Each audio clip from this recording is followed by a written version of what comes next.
South Korea is preparing to formally accuse North Korea of sinking one of its warships. South Korea's foreign minister says it's obvious the North was behind the attack, which killed 46 sailors. A multinational team is expected to announce the results of its own investigation, and that is likely to help efforts by the U.S., South Korea, and Japan to isolate North Korea. We're joined now by James Rooney, CEO of Market Force in Seoul. James, glad you could be with us this morning. The findings here may not be surprising. Is it surprising to you, however, that South Korea is going public with this accusation, running the risk of raising tensions with the North? Well, I think it's obviously a very delicate situation, and I think Seoul has handled it so far with great care. I hope when they do decide to announce, they will continue to exercise great care, because I don't see anything that can be accomplished by becoming confrontational. Okay. A lot of people would agree with you there, James. The one thing that seems to be a bit odd, let's call it, is just how little reaction we've seen in South Korean financial markets. The stock market sold off by less than 1% today, and that is against a backdrop of deep declines elsewhere in the world. And the South Korean won, while trading lower, that decline is blamed on what's going on in Germany and Europe, the European sovereign debt crisis, not any escalation of tensions with the North. Should investors be more concerned about this development?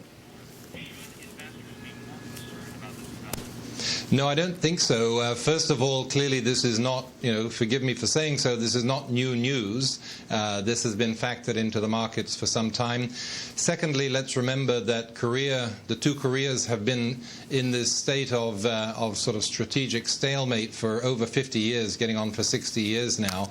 And there's nothing in particular that suggests that that's going to change dramatically. South Korea itself is doing very well economically. It's getting stronger every year, as it has done since its crisis back in 1998. And I think the reality is that investors recognize the fundamental values in Korea, even though I would argue that today in the market they're probably discounted, not because of Korean risks, but because of risks elsewhere in the world. James, what's the worst-case scenario here? We have a leader who is perceived to be not entirely in possession of his faculties, a nuclear power, and it's just unclear where this might go next. What's the worst case?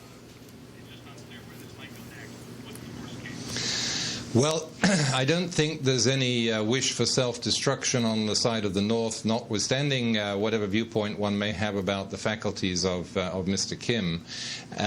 The bargaining points, the strategic game playing have been going on for a long time. But, I think this is a game that is bigger than the two Koreas. There are clearly a lot of interested parties here, not least of which would be China, who would not like to see anything escalate, would like to keep peace in the region for many, many reasons and complex factors. So the worst-case scenario is actually where somebody makes a mistake. Somebody does something inadvertently that leads to an escalation. This event in itself is quite remarkable, but I think it's been handled very, very well by the South Korean side by not overreacting initially, even though there have been some... James Rooney, CEO of Market Force.